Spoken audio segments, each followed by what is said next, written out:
நீங்கள் பார்த்து கொண்டிருப்பது நாட்டுக்கோட்டை நகரத்தார் டிவி. அனைவருக்கும் வணக்கம். வணக்கம். நாங்க மக்கள் இசை கலைஞர்கள் செந்தில் கணேஷ், ராஜலட்சுமி.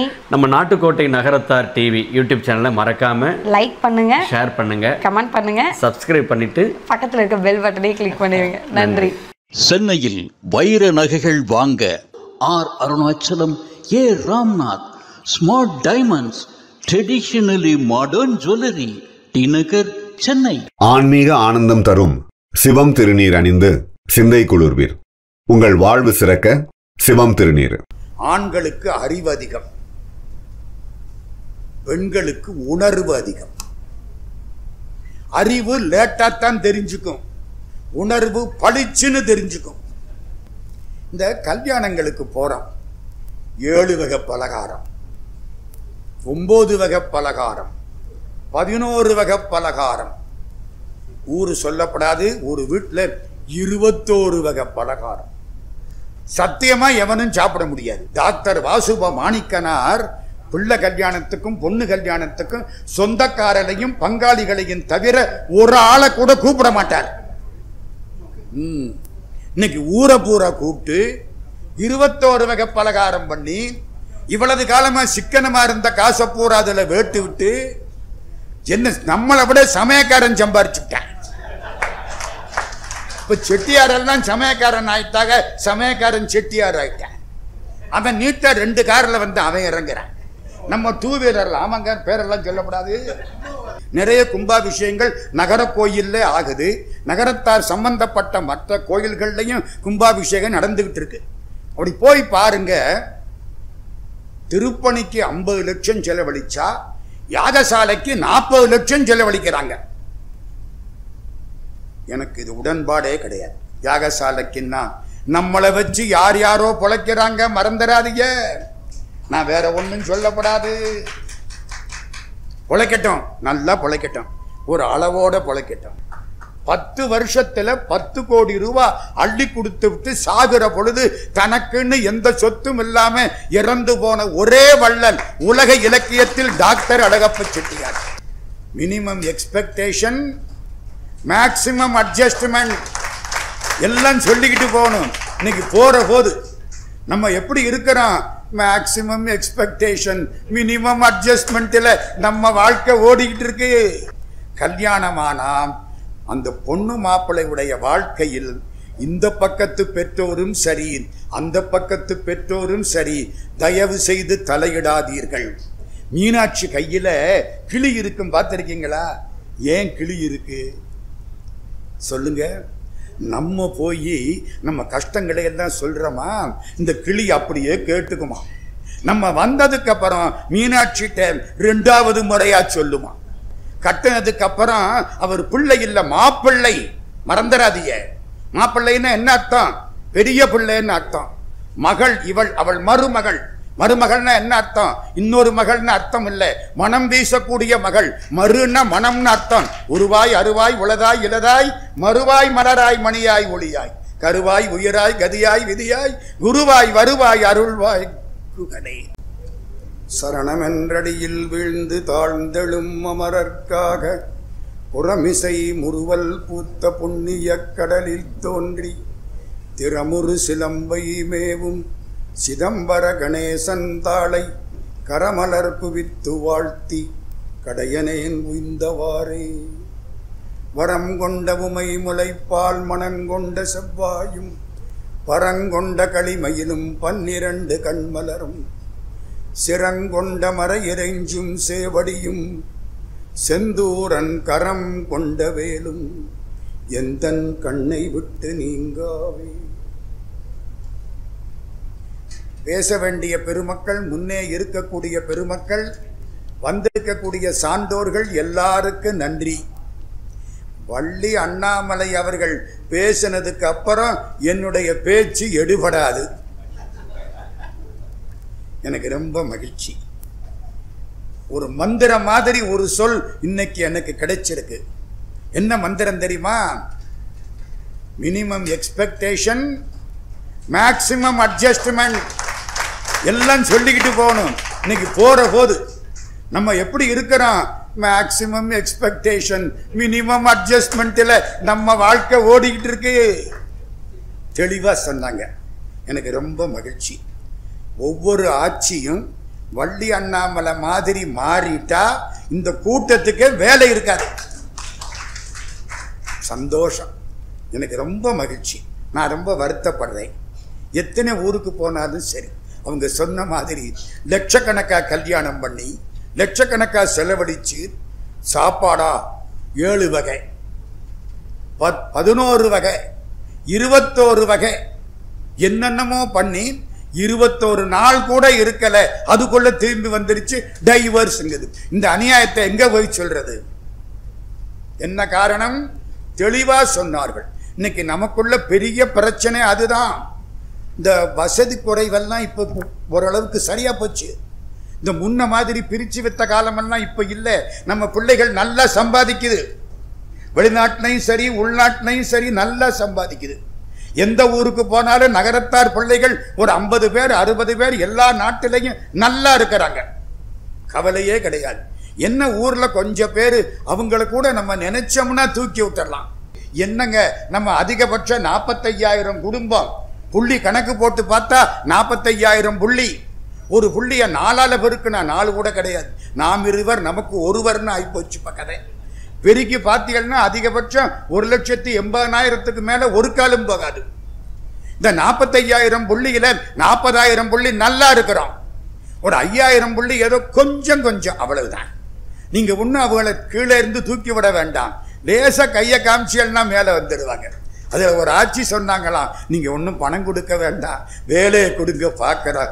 அங்கதான் நாட்டுக்கோட்டை செட்டியார்களுடைய சிறப்பும் பெருமையும் தகுதியும் திறமையும் நிக்குது. மற்றவனா இருந்த பணம் கொடும்ப. அதான் இந்த சமுதாயத்துல அதெல்லாம் சௌரியம். அவங்க சொன்ன மாதிரி உங்க எல்லாரும் காலையும் விழுந்து கேட்டுக்கிறேன். கல்யாணமானா அந்த பொண்ணு மாப்பிள்ளையுடைய வாழ்க்கையில் இந்த பக்கத்து பெற்றோரும் சரி அந்த பக்கத்து பெற்றோரும் சரி தயவு செய்து தலையிடாதீர்கள். நல்லா இருக்கும். இது கண்டதை சொல்லிட்டு போகாது. அருமையா பேசினாங்க. ஒவ்வொரு வரிக்கும் அட்சர லட்சம் கொடுக்கலாம். என்கிட்ட அவ்வளவு கிடையாது. அட்சர லட்சம் அளிப்பதும் வாக்கிற்கு அருட்கவி அற்புதமேன்னு பாரதியை பத்தி சுத்தானந்த பாரதி பாடினாரு. இன்னொன்னு சொன்னாங்க தெரியுமா? அடி உன் நாத்து நாளுக்கு இவ்வளவு கொடுக்கிறாங்களே, கொடுக்கணுமான்னா அங்க தீ பிடிச்சிடும். அவ்வளவுதான். என்ன ஒண்ணுமில்லாத காரியம், சாதாரண விஷயம். அது போய் வாழ்க்கையே வீணா போய் அந்த பிள்ளை வாழ்க்கை வீணா போகுதே. ஒரே அப்பா ஒரே அம்மா தான், மாற்ற முடியாது. எனக்கு பிறந்த பிள்ளை என் பிள்ளை தான், மாற்ற முடியாது. அது மாதிரி கணவன் மனைவியையும் மனைவி கணவனையும் மாற்றக்கூடாதுன்னு சொன்ன வார்த்தையை எழுதி நான் ஊர்களையும் போடணும். இன்னைக்கு அது ரொம்ப அவசியம். பழைய சங்க இலக்கியம் சொல்லும், இந்த பிறவி மட்டுமில்ல எல்லா பிறவிக்கும் நீதான் எனக்கு கணவன், நான் தான் உனக்கு மனைவியின்னாலாம். அதெல்லாம் ஒரு காலம். அதெல்லாம் தெளிவாக சொன்னார்கள். இன்னும் ஒரு விஷயம் அவங்க சொன்னதில் என்னால் மறக்க முடியல. எப்படி? ஒரு படகம், இந்த கதையை வீட்டில் பிள்ளைகளுக்கெல்லாம் சொல்லுங்க. ஆச்சு கதை ஞாபகம் இருக்கா? அதுதான் திரும்ப சொல்றேன். மீனாட்சி கையில கிளி இருக்கும், பார்த்திருக்கீங்களா? ஏன் கிளி இருக்கு சொல்லுங்க. நம்ம போய் நம்ம கஷ்டங்களை எல்லாம் சொல்றோமா, இந்த கிளி அப்படியே கேட்டுக்குமா. நம்ம வந்ததுக்கு அப்புறம் மீனாட்சிட்ட 2வது முறையா சொல்லுமா. ஆனா நமக்கு சௌரியம் தானே. அது மாதிரி அவங்க சொன்னதை கிளியா மாறி நான் 2வது முறை சொல்றேன். ஆனா அப்படியாவது அது போகட்டுமே. படகு துடுப்ப போட்டுக்கிட்டே இருக்கான். விடிஞ்சுது, போக வேண்டிய இடத்துக்கு போகல. ஏண்டான்னு கேட்டா மரத்தோட படகை கட்டி இருந்த கயித்தை அறுக்காம போட்டுக்கிட்டே இருங்க. புரியுதா உங்களுக்கு? இந்த கயிறுங்கிறது என்ன சொல்லுங்க? தாய் வீட்டு பாசம். தெளிவா இருங்க. பாசம்னு மொத்தமா சொல்லிட்டு தப்பிக்கப்படாது. தாய் வீட்டு பாசம் மறக்க முடியாது. எங்க அதுவும் பெண் குழந்தைன்னா ரொம்ப ஆசையா பிரியமா வளர்த்திருப்பாங்க. சரிதானே? பெரியாழ்வார் ஆண்டாள் நாச்சியார பெருமாளுக்கு கல்யாணம் பண்ணி கொடுத்தாராம், ஸ்ரீரங்கத்து பெருமாளுக்கு. அவரு கண்ணீர் விடுறாருங்க. ஒத்த பண்ண பெத்தேன், இந்த பெருமாள் வந்து கூட்டிக்கிட்டு போயிட்டாரு. இந்த பெருமாள் கிருஷ்ணனுக்கு 2 அம்மா. கிருஷ்ணனுக்கு எத்தனை அம்மா? ஒருத்தி மகனாய் பிறந்து ஓரிரவில் ஒருத்தி மகனாய் ஒளித்து வளர. பெற்றெடுத்தவள் தேவகி பிராட்டி, வளர்த்தவள் யசோதை. என் பொண்ணுக்கு 2 மாமியார் இல்லைன்னாராம். யாரு? பெரியாழ்வார். ஒரு மகள் தன்னை உடையேன், உலகம் நிறைந்த புகழால் திருமகள் போல வளர்த்தேன், செங்கண்மால் தான் கொண்டு போனான். பெருமகளாய் குடி வாழ்ந்து பெரும்பிள்ளை பெற்ற யசோதை மருமகளை கண்டு உகந்து மனாட்டுப்புறம் செய்யும் கொல்லோன். என்னுடைய மகளை மருமகளாக்கி கொண்டு அவங்க 2 பேரும் இந்த பொண்ணை நல்லா வச்சுக்கணுமே. எப்ப? பெரியாழ்வார் காலம். எந்த காலம்? கிட்டத்தட்ட 7ஆம் நூற்றாண்டுக்கு முன்னால. அவங்க நல்லா சொன்னாங்க. இந்த படகுங்கிற அந்த கயிறு என்ன? பாசம். தாய் என்ன சொல்லணும்? என்ன இருந்தாலும் உனக்கு கட்டின வீடு தான் உன் வீடு. ஒரே ஒரு எடுத்துக்காட்டு சொல்லட்டுமா? செட்டி நாட்டில் ஒரு கோடீஸ்வரர், அவருக்கு 2-3 பெண் குழந்தைகள், 3 பையன். கோடீஸ்வரர் பொண்ணை கல்யாணம் பண்ணி கொடுத்தார். ரொம்ப செல்லமா வளர்ந்த பொண்ணு. வெளிநாட்டுக்காரங்க இருந்து அந்த பொண்ணுக்கு பாடம் சொல்லி கொடுத்தாங்க. அவ்வளவு செல்லம். வீட்டில் கல்யாணம் பண்ணி கொடுத்தாச்சு. கல்யாணம் பண்ணி கொடுத்த வீட்டில் மாப்பிள்ளை எப்படி தெரியுமா? இந்த சகுனமெல்லாம் பார்க்கிற ஆடு. வெளியில போவார், எண்ணத்தலையோட எவனாவது வந்தா வீட்டுக்குள்ள வந்து உட்கார்ந்துருவார். ஒத்த பிராமணன் வந்தா போகக்கூடாது, வந்துருவார். மெட்ராஸ் பகனா நாளைக்கு இன்றுவார். இது மேல்நாட்டு படிப்பு, அது இந்த ஊர் சகுனம். கடவுள் கிருபை 2க்கும் கல்யாணம் ஆயிடுச்சு. வேடிக்கை என்ன தெரியுமா?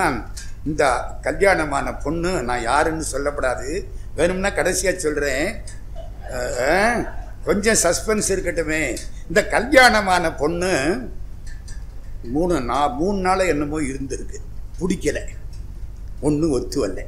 அது ஒரு கரை, இது ஒரு கரை. புறப்பட்டு வந்துருச்சு. வந்து காரில் வந்து இறங்குது. செட்டியார் அவங்க அப்பச்சி உள்ளே இருந்து பார்க்கிறார். புரிஞ்சு வச்சு, விவரமான ஆளு, தெளிவா புரிஞ்சு போச்சு. வெளியில் அவர் வந்துட்டார். பார்த்தா, நீ தான் வந்திருக்கியா? மாப்பிள்ளை வந்திருக்காங்களா? இல்லை, நான் தான் வந்திருக்கேன். இந்த வீட்டுக்கு நீ எப்ப வந்தாலும் மாப்பிள்ளையோட தான் வரணும். கதவை சாத்தி விட்டார் செட்டியார். எப்ப? 70-80 வருஷத்துக்கு முன்னால செட்டியார் கதவை சாத்தி விட்டாருங்க. பொண்ணு லட்சுமி ஆச்சு, திரும்பி கண்டனூருக்கு போயிடுச்சு. என்ன என்ன என்ன என்ன எங்கேயோ கேட்டாப்பல் இருக்கா? ராஜா சார் அண்ணாமலை செட்டியாருடைய செல்வ மகள் லட்சுமி ஆச்சு. பா லக்ஷ்மணன், பா சிதம்பரம் அவங்க தாயார். அந்த ஆட்சி அந்த குடும்பத்துக்கு விளக்காக இருந்து கண்டனூரில் அவ்வளவு சிறப்பாக வாழ்ந்தார்கள். காரணம் டாக்டர் ராஜா சார் அண்ணாமலை செட்டியார். என்ன, அவரை விடவா நம்மளாம் பெரிய அறிவாளியா போயிட்டோம். நம்ம வீட்டில் மக வந்தா, ஆமாத்தா வா ஒரு கேஸ் போட்டுருவோம், இந்த ஆளை உண்டு இல்லைன்னு ஆக்கிவிடுவோம். யாரை உண்டு இல்லைன்னு ஆக்கிறது? கட்டினதுக்கு அப்புறம் அவர் பிள்ளை இல்லை, மாப்பிள்ளை. மறந்துடாதீங்க. மாப்பிள்ளைன்னா என்ன அர்த்தம்? பெரிய பிள்ளைன்னு அர்த்தம். மகள் இவள், அவள் மருமகள். மருமகள்னா என்ன அர்த்தம்? இன்னொரு மகள்னு அர்த்தம் இல்லை, மனம் வீசக்கூடிய மகள். மறுன்னா மனம்னு அர்த்தம். உருவாய் அருவாய் உளதாய் இளதாய் மறுவாய் மலராய் மணியாய் ஒளியாய் கருவாய் உயிராய் கதியாய் விதியாய் குருவாய் வருவாய் அருள்வாய் குகனே. மருமகன் அர்த்தம். இந்த குடும்பத்து சம்பிரதாயம் அப்படி. இந்த நாட்டுக்கோட்டை செட்டியார்களை பற்றி ஒரு சின்ன ஒரு சொற்பொழிவு எனக்கு கொஞ்சம் நேரம் கொடுத்துருக்காங்க. அதுக்காக உங்கள் நேரத்தை சோதிக்க மாட்டேன். ஒரு 3 செய்தி உங்களுக்கு சொல்லி வைக்கிறேன். இன்னைக்கு நம்முடைய மனத்தில் இவ்வளவு தகராறு வருது. தேவகோட்டையில் ஒரு குடும்பம். அந்த குடும்பத்தில் காலையில் அந்த செட்டியார் தூங்கி எந்திரிக்கிற பொழுது மனைவி வந்துதான் செட்டியாரை எழுப்பணும். அவர் முதல்ல மனைவி முகத்தில் தான் முழிப்பார். எப்படி இருக்கு? நேத்து சண்டையா இருக்கும், அந்த ஆட்சி தூங்கிரும். இன்னைக்கு காலையில் எந்திரிக்கும், பக்கத்தில் வரும். என்னங்க உங்களைத்தானே? அந்த காலத்தில் வேற ஒன்றும் சொல்றது இல்லை. என்னங்க உங்களைத்தானே, உங்களைத்தானே முழிச்சு பார்ப்பார். அவ்வளவுதான், முழிச்சாச்சு, சந்தோஷம், சண்டையெல்லாம் போயிடும். புரியுதா? ராத்திரி படுக்கிற போது செட்டியார் ராமாயணம் படிப்பார். அந்த ஆட்சி கேட்டுக்கிட்டு இருக்கும். மகளிருக்கு பதியே வழிபடு கடவுள். எத்தனை குழந்தைகள் இருந்தாலும் கணவனுக்கு ஈடாக மாட்டார்கள். ராமாயணங்க, கம்பராமாயணம். யாரு சொல்றா? ராமன் சொல்றான் கோசலைட்ட. காட்டுக்கு போற போது நீ என்ன இருந்தாலும் தசரதன் கூடத்தான் இருக்கணும்மா, என் கூட வரப்படாது. எத்தனை குழந்தைகள் இருந்தாலும் கணவனுக்கு ஈடாக மாட்டார்கள். அந்த செட்டியார் படிப்பார், அந்த ஆட்சி கேட்கும். ராத்திரி தூங்குவாங்க, காலையில முடிச்சா அந்த ஆட்சி முகத்துல தான் முழிக்கணும். எங்க தகப்பனாரு, எங்க தாயாரு. நான் பார்த்த நிகழ்ச்சி, சத்தியமா சொல்றேன். ஏன்னா எனக்கு இங்க வந்த உடனே ரொம்ப மகிழ்ச்சியா இருந்துச்சு. ஏன்னா இந்த இடம் நாங்க அந்த காலத்துல அப்படியே இத்து போயிருந்த கட்டடம். அந்த கட்டடத்தை பார்த்து இதுக்கு யாராவது செய்ய மாட்டாங்களா, ஒரு விமோச்சனை வராதா அப்படின்னு காத்து கிடந்த காலங்கள்.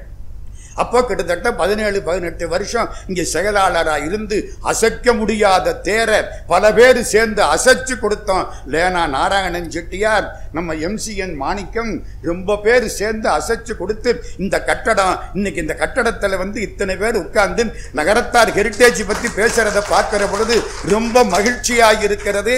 அதனால 3 செய்தி சொல்ல போறேன். 1, நம்ம யாருங்கிறதுக்கு நம்ம வீட்டு பிள்ளைங்களை இன்னொன்று சொன்னாங்க தெரியுமா, எங்க போனாலும் பிள்ளைகளை கூட்டிக்கிட்டு போங்க.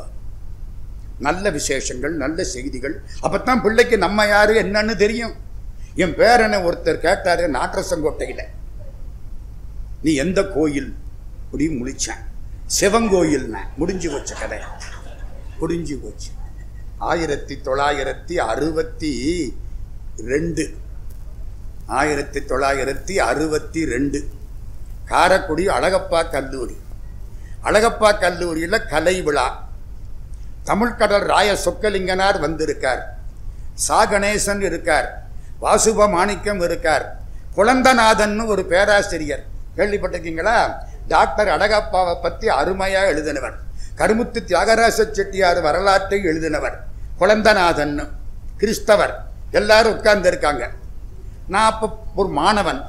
வாசுப மாணிக்கனாருக்கு பக்கத்தில் நிற்கிறேன். ராயசோ என்னை பார்த்து கேட்கிறார், நீ எந்த கோயில்? நான் வைரவன் கோயில். வாசுபாவை பார்த்தார், உங்க கோயில். வாசுபா வைரவன் கோயில். சா கணேசன், நான் பிள்ளையார்பட்டி கோயில். வரிசைக்கு சொன்னாங்களா? தமிழ்கடல் ராயசோ இந்த கோயில் தெரியுமா? எனக்கு ஒரு ஞாபகம் எரணி கோயில்னு, ஒரு ஞாபகம் எரணி கோயில்னு. குழந்தநாதன் வந்துருச்சு. குழந்தநாதன் பார்த்தார், நான் மாதா கோயில். மறக்க முடியுமா? 1962 காரைக்குடி அழகப்பன் கல்லூரி கலை விழா. அது மாதிரி என் பேரன் சொன்னா நான் சிவன் கோயிலுங்கிறேன்.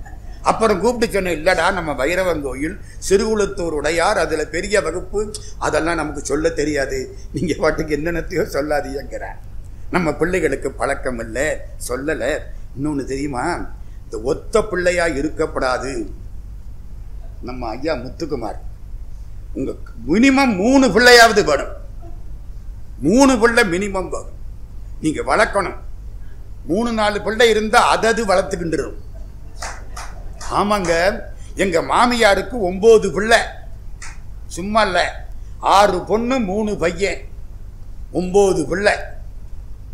நம்ம SMMSP வெங்கடாஜலத்துக்கு நல்லா தெரியும், எங்க சொந்தக்காரர் அவரு. 9 பிள்ளை. மூத்த பையன் இந்த கடைசி பிள்ளைய அவன் வளர்த்துருவான்.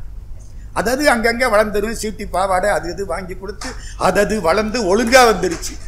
ஒன்று கிடைக்கும், ஒன்று கிடைக்காது. வாழ்க்கையில சுகத்தையே கொடுத்து பழக்கப்படாது. ஏமாற்றத்தையும் பிள்ளைகளுக்கு சொல்லி கொடுக்கணும். இல்லைன்னா என்ன ஆகுது, ஏமாற்றம் வந்த உடனே உத்தரத்துல தொங்கிடுறாங்க. அநியாயமே, இதெல்லாம் வாழ்க்கை அப்படித்தாண்டா இருக்கும். ஒன்று மேலே போனா ஒன்று கீழே வரும்டா. ஒரு கதவை கடவுள் சாத்தினான்னா இன்னொரு கதவை திறந்து வைக்கிறான். சத்தியம்.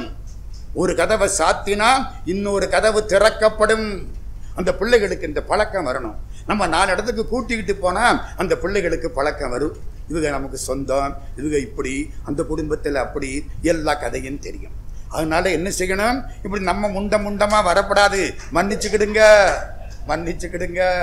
குழந்தை கூட்டி போனால் பெரிய தொல்லையாக இருக்குது, அது ஒரு காரணம்.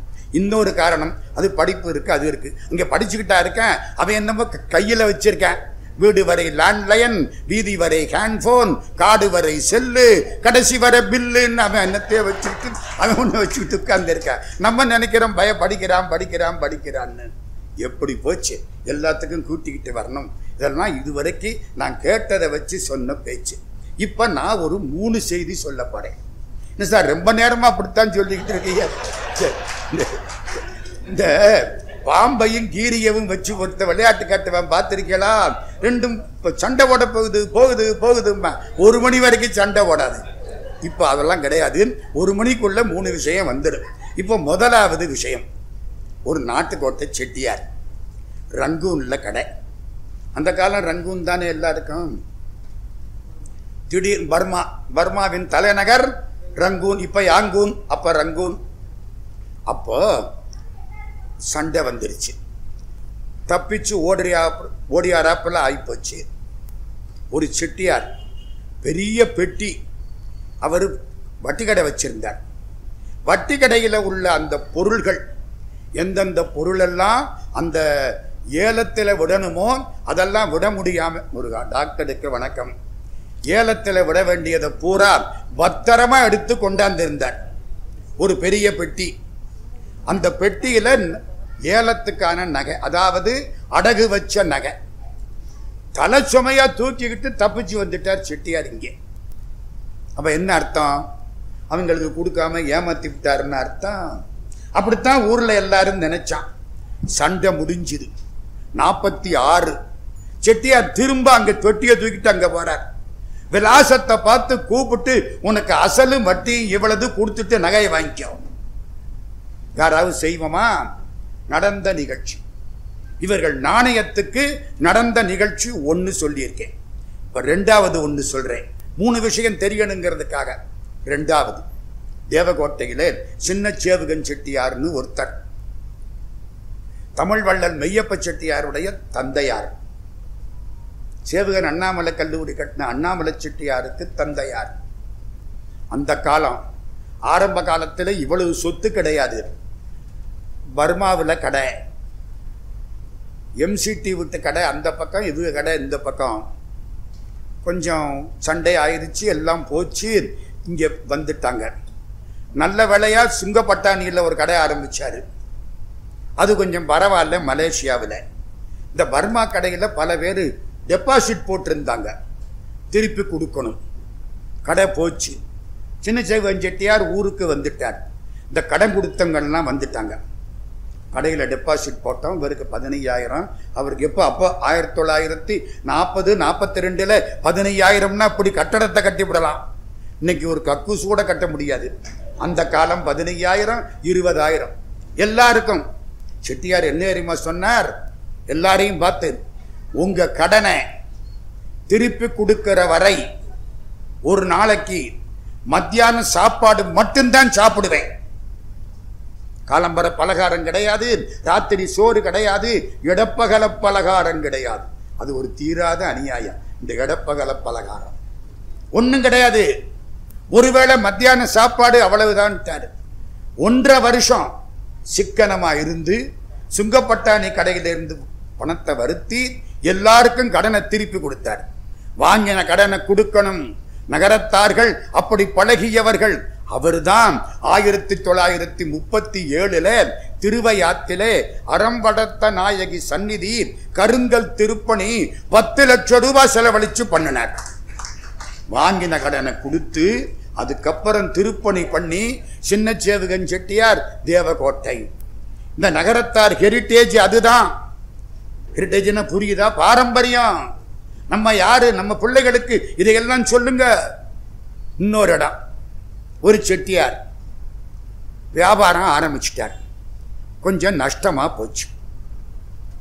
இந்த வார் வர்றதுக்கு முன்னால டிப்ரெஷன் 1930 கிரேட் டிப்ரெஷன் வந்துச்சு. World wide depression. எல்லா விலையும் விழுந்து போச்சு. இவர் போட்ட பணம் மாட்டிக்கிச்சு. கடையில் ஒன்றும் பண்ண முடியும், மில்லு ஒன்றும் செய்ய முடியும். இரும்பெல்லாம் வாங்கி போட்டிருக்காரு, விற்கிறாப்புல இல்லை. செட்டியார் யோசிக்கிறார். அவருக்கு வயசு என்ன இருக்குங்கிறீங்க? கிட்டத்தட்ட ஒரு 25-26 வயசுக்குள்ளதான் இருக்கும். இளைய பிள்ளை யோசிக்கிறார். அவருக்கு கல்யாணம் ஆகி மனைவி இறந்து போயிட்டான். ஒரே ஒரு பெண் குழந்தை. பெண் குழந்தை அவங்க ஆயா வீட்டில் இருக்கு. செட்டியார் அந்த வீட்டுக்கு வாரார், மாமியார் வீட்டுக்கு. இந்த குழந்தைய பார்க்கிறார், குழந்தையோட பேசுறார். பெண் குழந்தை பேசுறார். முகம் கொஞ்சம் வாடி இருக்கு. இந்த பொண்ணு கண்டுபிடிச்சு விடுச்சு. உங்களுக்கு தெரியுமா, ஆண்களுக்கு அறிவு அதிகம், பெண்களுக்கு உணர்வு அதிகம். அறிவு லேட்டா தான் தெரிஞ்சுக்கும், உணர்வு பளிச்சுன்னு தெரிஞ்சுக்கும். ஒரு எக்ஸாம்பிள் சொல்லவா? ராவணனுக்கு முன்னால ராமன் நிக்கிறான். ராவணனுக்கு வந்திருக்கிற ராமன் கடவுள்னு தெரியல. ஏடா மனுஷன், உன் பொண்டாட்டி மண்டோதரி. ராவணன் பொண்டாட்டி பேர் என்ன? மண்டோதரி. திருவாசகத்தில் பாடப்பட்டவள். ஆர்கலி சூழ் தென்னிலங்கை அழகமர் மண்டோதரிக்கு பேரருள் இன்பம் அளித்த பெருந்துரை மேய பிரானை. திருவாசகத்தில் பாடப்பட்டவள் மண்டோதரி. மண்டோதரி பார்க்கிறா, ராவணங்கிட்ட சொல்றா, வந்திருக்குது கடவுள் திருமாலுங்கிறான். யாரு சொன்னா? கம்பனா போய் சொல்லிட்டு வந்தான்? இல்ல வால்மீகி சொன்னாரா? உணர்வு கண்டுபிடிச்சுட்டான். வந்திருக்கிறது கடவுள். இது நீ மனுஷன்னு நினைச்சு ஏமாந்து போயிடாதே. இவனுக்கு எப்படி? ராவணனுக்கு எல்லாம் முடிஞ்சு இந்திரஜித்து இறந்து எல்லாரும் இறந்து அப்புறம்தான் ஓஹோ இது கடவுள்னு புத்தி வந்துச்சு. அதுக்குள்ள ரொம்ப தாமதம். முடியெல்லாம் போனதுக்கு அப்புறம் சீப்பு இருந்து என்ன பண்றது ஆயிப்போச்சு கதை. எதுக்கு சொல்ல வந்தேன்? உணர்வு. தெருவில் போற பொழுது எவனோ ஒரு பைய பார்ப்பேன், அந்த பொண்ணு சேலையை இழுத்து விட்டுக்கும். எவன் பார்க்கறான்னு தெரியாது. That is called the intuition, உள்ளுணர்வு. நமக்கு அதை பத்தி கவலையே கிடையாது. புரியுதா? அறிவு தாமதமா தெரிஞ்சுக்கும், உணர்வு பளிச்சுன்னு தெரிஞ்சுக்கும். இப்ப கதை, இந்த கதைக்கு வந்த உடனே நீங்க அந்த கதையை மறந்துடப்படாது. அந்த செட்டியார் மகள் சின்ன பொண்ணு. செட்டியார் முகத்தை பார்த்தா அப்பா முகத்துல ஏதோ ஒரு வருத்தம் தெரியுது. எப்பவும் உள்ள மகிழ்ச்சி கிடையாது, என்னமோ வருத்தம். அப்பா உங்க முகம் எப்பவும் போல இல்லையே, என்னப்பா ஏதும் கஷ்டமா? இவருக்கு மனசு உடைஞ்சிருச்சு. ஆமா அம்மா ரொம்ப கஷ்டம். என்னப்பா கஷ்டம்? மில்லில் கொஞ்சம் நஷ்டமா போச்சு, வாங்கி போட்ட சாமான்லாம் விற்கலை, விலைவாசி எல்லாம் இறங்கி போச்சு, ரொம்ப கஷ்டம்மா. அப்படியா? என்னப்பா உங்களுக்கு வேணும்? கொஞ்சம் பணம் வேணுமா? நான் தர்றேன். அந்த பொண்ணுக்கு வயசு கிட்டத்தட்ட 9 or 10. 7. இங்க பாருங்க, தெளிவா இருக்கு. இப்ப புரியுதா இது எவ்வளவு அறிவாளிகள்னு? 7 வயசு அந்த பொண்ணுக்கு. முடிஞ்சது. பொண்ணு உள்ள இருந்து அவங்க சொல்லிக்கிற போது ஒரு ரூபா 2 ரூபா 4 ரூபா 5 ரூபா கொடுத்துருப்பாங்கல்ல ஒரு டப்பாவில், அதையெல்லாம் கொண்டாந்து கொடுத்துருச்சு. அப்பா அதை பார்க்கிறார். அம்மா இது பத்தாதம்மா, ரொம்ப கொஞ்சம்மா, எனக்கு ரொம்ப பெரிய தொகை தேவைம்மா. பொண்ணு என்ன பண்ணுச்சு? உள்ள போனுச்சு. ஆயாவை கேட்டுது, சாவியை வாங்கினுச்சு, பெட்டகத்தை திறந்தது. இவங்க ஆத்தா விட்டு நகை, கழுத்தீரு, கண்டசரம் அவ்வளதையும் எடுத்தாந்தது. அப்பச்சி வச்சுக்கிடுங்க. வயசு என்ன? 7. என்ன பாரம்பரியம் இந்த நாட்டில் பார்த்தீங்களா? அந்த பிள்ளைகள் அப்படி வளர்க்கப்பட்டிருக்கின்றன. 7 வயசு பொண்ணு, அப்பச்சி இதை வச்சுக்கிடுங்க. இவருக்கு கண்ணீர் வந்துருச்சு. அம்மா நான் உனக்கு செஞ்சு போட வேண்டிய நேரத்தில் உனக்கு போட்டதை, உங்க ஆத்தாவுக்கு போட்டதை எனக்கு கொடுக்கிறிய அம்மா, நான் என்ன பண்றேன்? எப்படியாவது இதை உனக்கு பல மடங்கு நான் திருப்பி கொடுக்கணும். செட்டியார் அதை வாங்கிக்கிட்டு போனார். கேரளாவுக்கு போனார், மில்லில் போட்டார். 2வது உலக யுத்தம் வந்தது. தங்க விலை ஆயிப்போச்சு, இரும்பு. செட்டியார் பெருஞ்சொத்து சம்பாதிச்சார். பொண்ணுக்கு கல்யாணம் பண்ணனார். எந்த ஊர்ல? காரைக்குடி, கோட்டையூர். கோட்டையூர் கண்டனூர். சாப்பாடு கோட்டையூர்ல செட்டியார், கண்டனூர்ல பொண்ணு வீடு. தெரியுதா? டாக்டர் அழகப்ப செட்டியார். அவர் இல்லைன்னா நாங்கள்லாம் படிச்சிருக்க மாட்டாச்சு. எங்கேயோ பெட்ரோல் பங்கில் உட்கார்ந்து இருப்போம் வேலை பார்த்துக்கிட்டு. அந்த புண்ணியவான் கல்லூரி ஆரம்பிச்சதுனால அத்தனை பேரும் படிச்சாங்க. 10 வருஷத்துல 10 கோடி ரூபாய் அள்ளி கொடுத்து விட்டு சாகுற பொழுது தனக்குன்னு எந்த சொத்தும் இல்லாம இறந்து போன ஒரே வள்ளல் உலக இலக்கியத்தில் டாக்டர் அழகப்ப செட்டியார். அந்த பொண்ணு பேரு உமையாள் ராமநாதன். இப்பதான் காலமானாங்க. அண்மையில 90 வயசு இருக்குமா அவங்களுக்கு? கூட இருக்கும். இப்பதான் காலமானார்கள். 7 வயசுல அந்த பொன். இப்ப நான் உங்களுக்கு 3 செய்தி சொல்லி இருக்கேன். வர்மா 1, சின்னச்சேவகன் செட்டியார் 2, டாக்டர் அழகப்ப செட்டியார் 3. இது நம்முடைய பாரம்பரியம். எனக்கு என்ன தலைப்பு சொன்னாங்க தெரியுமா? இன்னைக்கு நம்முடைய நகரத்தார் குலம் மேலும் தழைக்க அப்படின்னு ஒரு தலைப்பு கொடுத்திருக்காங்க. நான் சில விஷயங்களை மட்டும் சொல்லிட்டு என் பேச்சை முடிச்சிடுவேன். நீங்க சூப்பு ஒரு பக்கம் சாப்பிட்டாலும் காது ஒரு பக்கம் நம்மள்கிட்ட இருக்கணும். அவ்வளவுதான். அது நாக்குக்கு, இது காதுக்கு.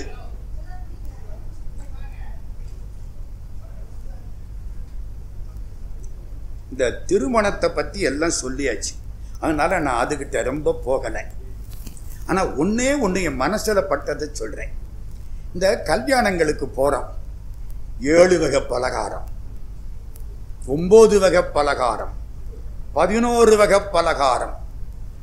ஊரு சொல்லப்படாது. ஒரு வீட்டில் 21 வகை பலகாரம்.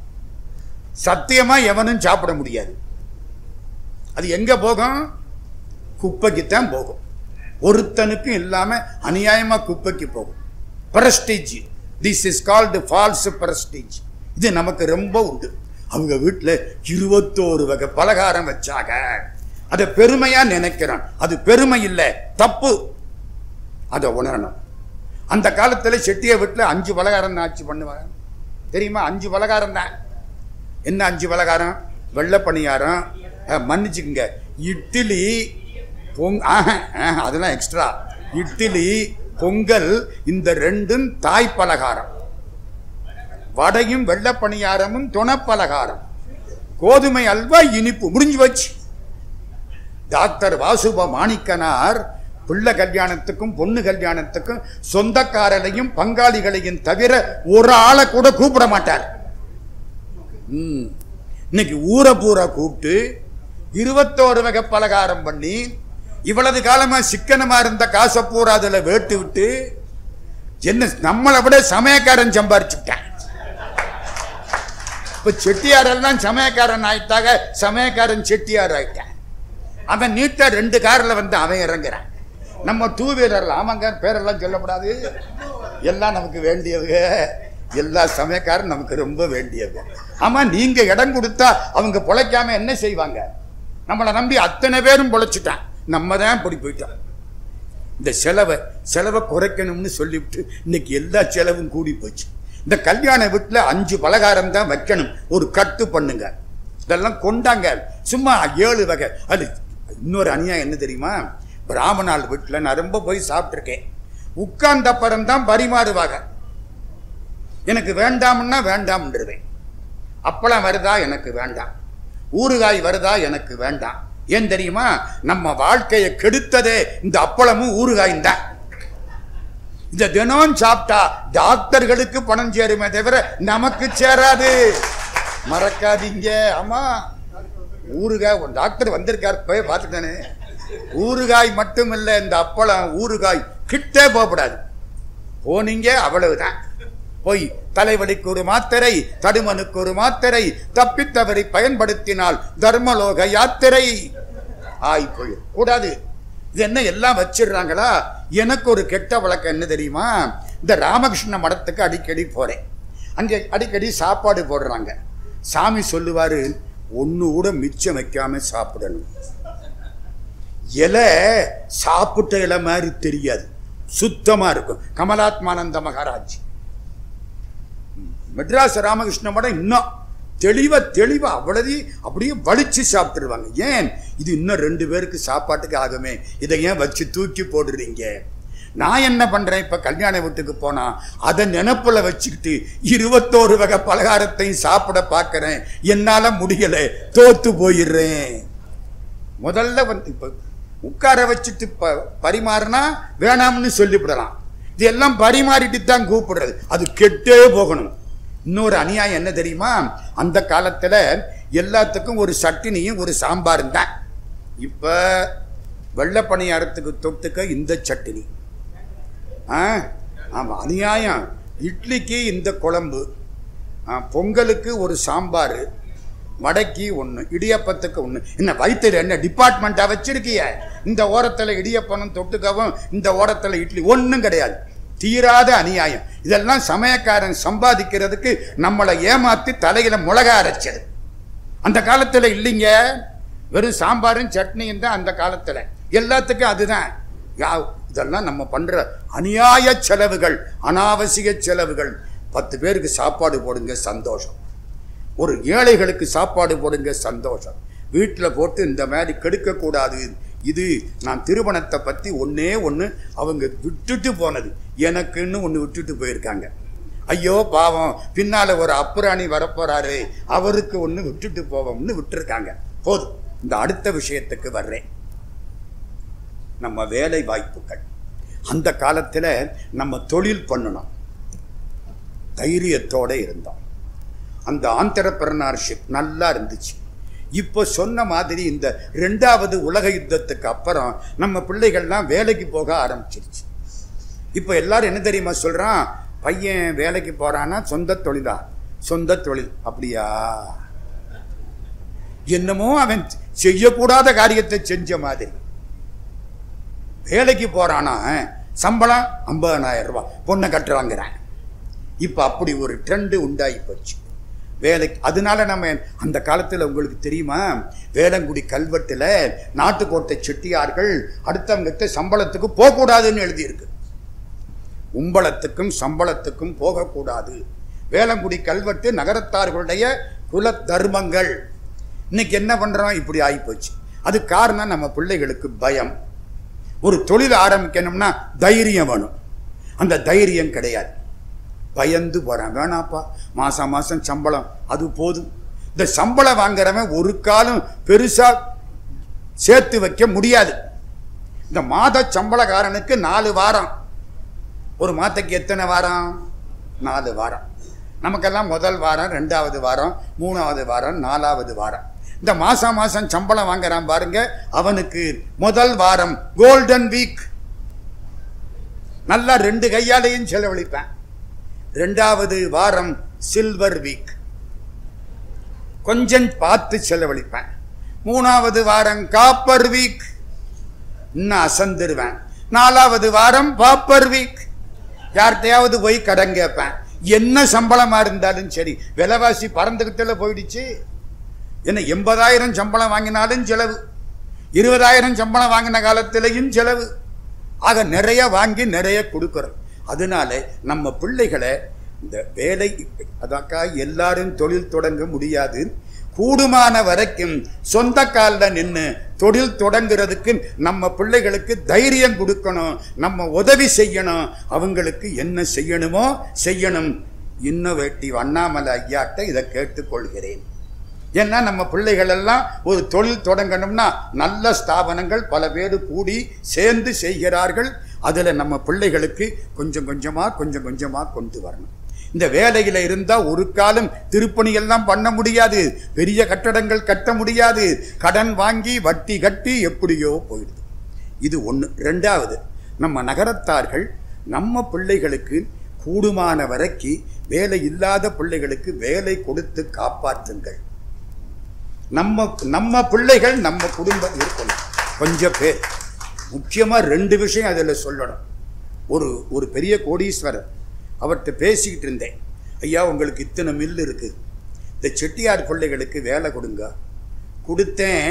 அவன் தான் முதல்ல கொடியை தூக்குறான். சத்தியம்மா, செய்யலாமா? 2ம் தான் தப்பு. நீங்க கடைசி வரைக்கும் நிக்கணும். நமக்கு அவர் வேலை கொடுத்திருக்கார், அப்போ அவருக்கு நாம் நன்றி கடனோடு பணியாற்ற வேண்டும். ஆமா, 2 கையும் சேர்ந்தாத்தானே தட்டலாம். ஒத்த கையை வச்சு 6 முதுகுல தட்டுறது, அதான் ஆயிப்போச்சு. வேலை கொடுக்கணும். அந்த பிள்ளைகள் கட்டாயமாக கொடியை தூக்காமல் நன்றியோடு இருக்க வேண்டும். இன்னொன்று, இந்த சமுதாயத்தில் டாக்டர் வாசுப மாணிக்கனார் ரொம்ப வருத்தத்தோடு சொன்னார், இது பணக்காரர்களுக்கு பின்னால் செல்லக்கூடிய சமுதாயம். அவர் சொன்ன வார்த்தை. 4 பேர் பணக்காரர், 2 பேர் அறிவாளி. யாரை மதிப்பீங்க? அறிவாளியா? நீங்க என்னமோ கனவு காண்றீங்க. இது கனவு, இது நனவாக வேண்டிய கனவு. ஆமா, நம்ம வீட்டுக்கு யாரு வந்தா கல்யாணத்துக்கு? அவுக வந்தாக. நான் விலாசம் எல்லாம் சொல்லல. அவுக வந்தாக, இவுக வந்தாக, அதைத்தானே பெருமையா நினைக்கிறான். ஆட்சி வந்தாச்சு, அதைத்தானே முதல்ல போடுவாரு. கேளுங்க என்னன்னு. ஆமா, டாக்டர் வாசுபமாணிக்கனார். இது பணக்காரங்களுக்கு பின்னால என்ன, இவங்க வியாபாரிகள், இவங்க வியாபாரிகள் தானே, வணிக பெருமக்கள் தானே. அதனால இணைவேந்தரும் துணைவேந்தரும் வந்தா, 2 பேரும் நகரத்தாரா இருந்தா இணைவேந்தருக்குத்தான் மதிப்பே தவிர துணைவேந்தர் பின்னாலதான் வரணும். இன்னைக்கு அண்ணாமலை பல்கலைக்கழகத்துக்கு இணைவேந்தர் பதவி போனாலும் ஒரு துணைவேந்தர் பதவி ஒரு நகரத்தார் கதிரேசனுக்கு கிடைச்சிருக்கு. அந்த புண்ணியவானுக்கு நம்முடைய வாழ்த்துக்கள், பாராட்டுக்கள். ரொம்ப படித்தவர், தகுதி மிக்கவர்.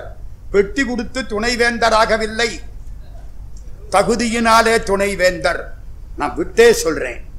போட்டியில பார்த்தாங்க, அதுக்கு சமானமா ஆள் கிடையாது. நல்ல வேளை, நல்ல காலம் அவருக்கு அந்த பதவி வந்தது. நம்ம காலம் எப்படி ஆயிப்போச்சு? செல்வத்துக்கு மதிப்பு உண்டு, கல்விக்கு அதை விட மதிப்பு உண்டு. செல்வம், பணக்காரர் பணத்தை போட்டுட்டு தான் இறந்து போறார். பிள்ளை அதை செலவழிக்கலாம். ஆனா படிச்சவன் படிப்பை கொண்டுகிட்டு போயிடுவான், திருப்பி வாங்க முடியாதே. நீங்க இறந்து போறீங்க, கொஞ்சம் அந்த எம்எஸ்சியில ஒரு பாதியை கொடுத்துட்டு போங்க, வாங்க முடியுமா? முடியாதே, போயிருமே. அதனால அதையெல்லாம் வாங்கி கொள்ளுங்கள். இந்த சமுதாயத்திலே இது ரொம்ப முக்கியம். நிலையான புகழ் அறிவினால் வரும். இன்னும் ஒரு செய்தி, இந்த கோயில்கள், திருப்பணிகள், இப்ப நிறைய கும்பாபிஷேகம் நடந்துகிட்டே இருக்கு. பைரவன் கோயில் முடிஞ்சிருச்சு, நேமங்கோயில் முடிஞ்சிருச்சு, இரணை கோயில் வேலை ஆகிட்டு இருக்கு, இளையாத்தக்குடி கூடிய சீக்கிரம் வரப்போகுது. நிறைய கும்பாபிஷேகங்கள் நகர கோயில்ல ஆகுது. நகரத்தார் சம்பந்தப்பட்ட மற்ற கோயில்கள்லையும் கும்பாபிஷேகம் நடந்துகிட்டு இருக்கு. அப்படி போய் பாருங்க, திருப்பணிக்கு 50 லட்சம் செலவழிச்சா யாகசாலைக்கு 40 லட்சம் செலவழிக்கிறாங்க. எனக்கு இது உடன்பாடே கிடையாது.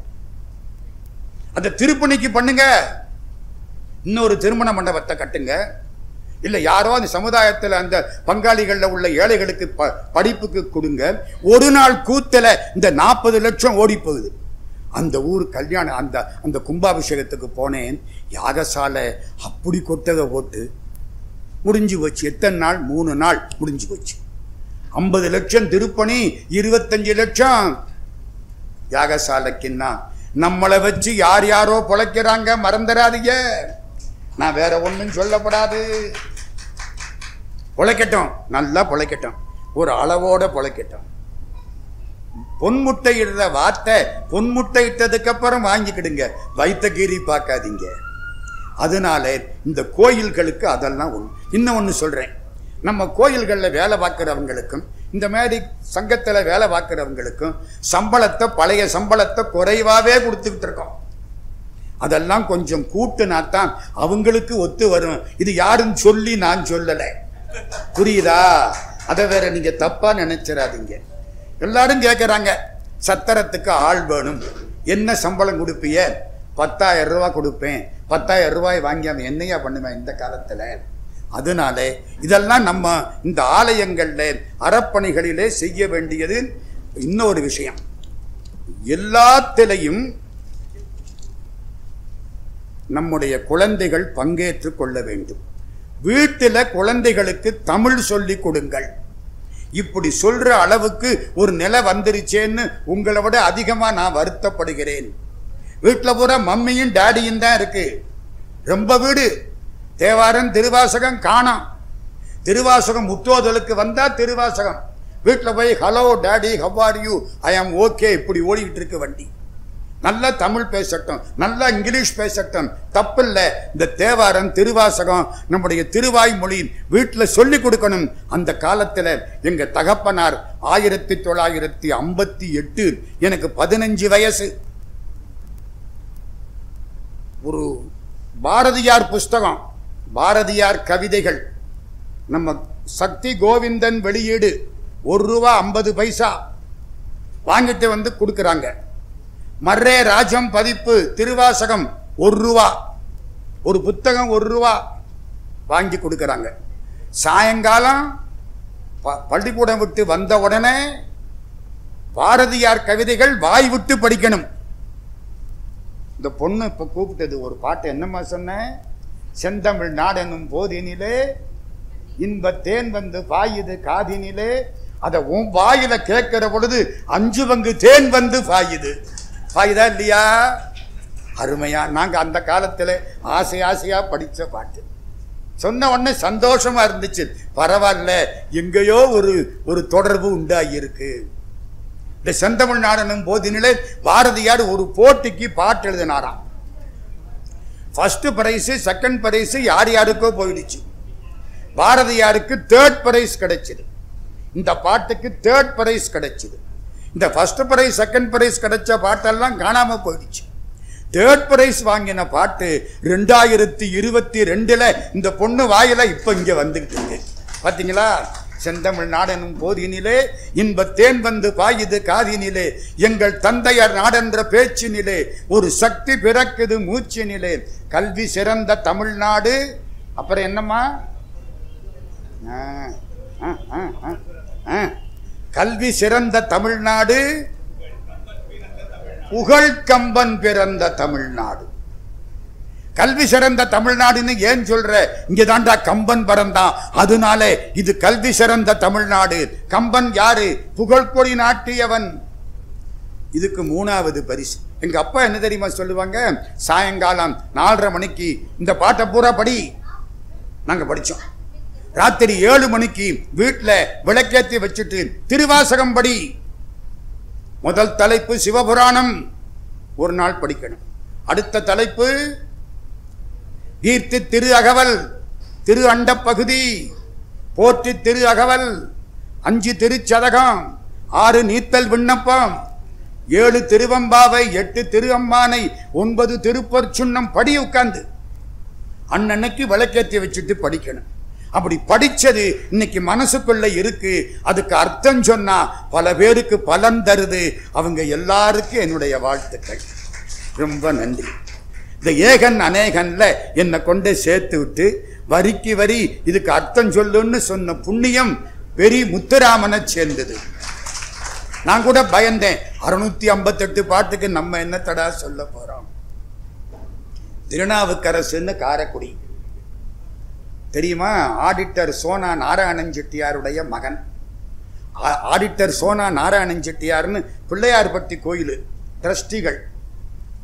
அவரு அந்த காலத்தில் திருவாசக விழா நடத்தினார் காரைக்குடியில. அவருடைய பிள்ளை இவர் வந்து கேட்டு எப்படியோ இன்னைக்கு ஒரு 1/2 மணி நேரம் 1 மணி நேரம் திருவாசகம். நான் அதனால திருவாசகத்தை பலமுறை படிச்சேன். அந்த புண்ணியம் பூரா அவர் கணக்கில் தான் கிரெடிட் ஆகுது. சந்தோஷம். ஏகன் அநேகன் எத்தனையோ பேர். அந்த அவங்க காலையெல்லாம் தொட்டு கும்பிடுறேன். எனக்கு ஒன்றும் தெரியாது. கடவுள் பேச வச்சார். அது எல்லாருக்கும் போய் சேர்ந்து எல்லாருக்கும் பயன்படுமானால் அது அந்த மாணிக்க வாசகர் திருவடிகளில் சமர்ப்பணமாகிறது. எங்க அப்பா திருவாசக புத்தகம் 1 ரூபாய்க்கு வாங்கி கொடுத்தாங்க. அப்போ நான் திருவாசகத்துக்கு வாழ்க்கப்பட்டது 1958. அப்ப எனக்கு 15 வயசு. அப்போ பிடிச்ச திருவாசகம் இன்னைக்கு வரைக்கும் சந்தோஷமா இருக்கு. எங்க வீட்டுக்கு பேர் தெரியுமாம்மா? திருவாசகம். டாக்டர் சுப அண்ணாமலை அவங்க அப்பா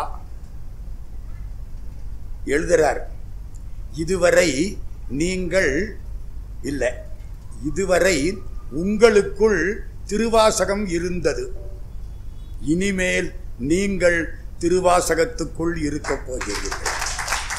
சுப அண்ணாமலை மறக்க முடியாது. திருவாசகத்தில் ஆழங்கால் பட்டவர். திருவாசகத்தில் திருவண்ட பகுதி, கீர்த்தி திரு அகவல், இந்த 2க்கு அற்புதமான விளக்கம் சொன்னவர் சுப அண்ணாமலை. மறக்கப்படாது. இந்த செட்டிநாட்டில் ரொம்ப பேர் ரொம்ப படித்தவர்கள், ஆனா ஒதுங்கி போயிடுவாங்க. இனிமே ஒதுங்கி எல்லாம் போகக்கூடாது. ஒதுங்கி போனால் ஒதுக்கப்படுவீர்கள். கண்டவன் முன்னுக்கு வந்துடுவான். போதும். நான் சொல்ல வந்தது என்ன? இப்போ நகரத்தார் வீடுகளில் குழந்தைகளுக்கு திருக்குறள், திருவாசகம் ஒழுங்காக படிக்க சொல்லிக் கொள்ளுங்கள். ஒரு வீட்டில் சொன்னேன், அப்பா சொல்றாரு, நமக்கே தெரியாது, நான் எங்கே சொல்லிக் கொடுக்கிறது? சொல்லிக் கொடுங்க. தேவாரமும் திருவாசகமும் திருக்குறளும் படித்த பிள்ளைகள் ஒரு காலம் தவறு செய்ய மாட்டார்கள். எழுதி வச்சுங்க. மனத்துக்கண் மாசில நாதல் அனைத்து அரண். உன் மனசுக்கு சுத்தமா இரு. வேற ஒண்ணு உனக்கு தெரியுமில்ல நீ பண்றது நல்லதா கெட்டதான்னு. உன் மனசுக்கு சுத்தமா இரு, மற்றதெல்லாம் வேண்டாம் போ. இதுக்கு மேல யாரு சொன்னா? நம்ம பிள்ளைகளுக்கு அதையெல்லாம் சொல்லி கொடுக்கணும். அதனால நம்ம பிள்ளைகளுக்கு பணத்தை பெருக்குங்க, அதெல்லாம் உண்மை. திருவள்ளுவரே சொல்லுவார், செய்க பொருளை. அதல்ல பணத்தை சம்பாதி. ஏன் சம்பாதிக்கணும்? செருணர் செருக்கருக்கும் எஃகு அதனில் கூறியது இல். எதிர்த்து ஒருத்தன் பலசாலியா வர்றான்னா அவனை 2 தட்டு தட்டுறதுக்கு நம்ம கையில பணம் வேணும். செய்க பொருளை. உண்மை. தேடுவீர் சென்றுடுவீர் 8 திக்கும் கலை செல்வங்கள் யாவும் கொணர்ந்துங்கு சேர்ப்பீர். திரைக்கடல் ஓடி திரவியம் தேடு. எல்லாம் முக்கியம் வேணும். அதோட பிள்ளைகளுக்கு கொஞ்சம் பாசத்தையும் கற்றுக் கொடுங்கள். இது முதல்ல எல்லாருக்கும் சொல்லிக்கிறேன். கடவுள் சன்னிதானத்தில் கடைசியா நிற்கிற ஆளுக்கும் பின்னால நிற்கிற ஆளு, அதை மட்டும் எல்லாருக்கும் தெரிவித்துக் கொண்டு இந்த பெரிய வாய்ப்பை தந்த சொக்கலிங்க பெருமான் மீனாட்சி அம்மை திருவடிகளை வணங்கி நகரத்தார் ஹெரிட்டேஜ் அன்பர்களுக்கெல்லாம் என்னுடைய நன்றி கலந்த வணக்கங்களை தெரிவித்து, இருந்து கேட்ட தாய்மார்கள், சான்றோர்கள் எல்லாருக்கும் நன்றி சொல்லி, கருத்தரங்கத்தில் கலந்து கொள்ள இருக்கக்கூடிய பெரியவர்கள் எல்லோருக்கும் என்னுடைய வணக்கங்களை தெரிவித்து, என்னையும் ஒருவனாக்கி இரும் கடல் சென்னியில் வைத்த சேவக போற்றீர் என்ற திருவாசகத்தை நினைவு செய்து, நெஞ்சத்தே நின்று நிறைவு தரும் மீனாட்சி கஞ்சமலர் சேவடிக்கு கைகூப்பி தெண்டனிட்டு உங்கள்கிட்ட ஒரே ஒரு வேண்டுகோளோடு இந்த உரையை நிறைக்கப் போகிறேன். என்ன வேண்டுகோள்? இனிமே காலையில உங்க வீட்டுக்காரர் அம்மா உங்க முகத்துல தான் முழிக்கணும். தீர்மானமா இருங்க. என்னாச்சு சர்க்கானா? நாகராஜனுக்கு ரொம்ப சந்தோஷம். தயவு நல்லா இருக்கும். குடும்பம் நல்லா இருக்கும். அவருக்கு மகாலட்சுமி முகத்துல முழிச்ச புண்ணியம் கிடைக்கும். கிடைக்குமா இல்லையா? மல்லாட்டி நீங்க மாட்டீங்களே. அவர் ஒரு நேரம் படுத்து நம்ம ஒரு நேரம் படுத்து, அவர் ஒரு நேரம் எந்திரிச்சு நம்ம ஒரு நேரம் எந்திரிச்சு கூடாது. அதெல்லாம் ஒரு பழக்கமாக வச்சுக்கணும். இந்த சமுதாயத்துக்குன்னு சில பழக்க வழக்கங்கள் உண்டு. அதையெல்லாம் நினைவூட்டி சொல்லக்கூடிய ஒரு வாய்ப்பு கிடைத்தது. எல்லோருக்கும் என்னுடைய நன்றியை தெரிவித்து இந்த உரையை நிறைவு செய்கிறேன். நன்றி, வணக்கம்.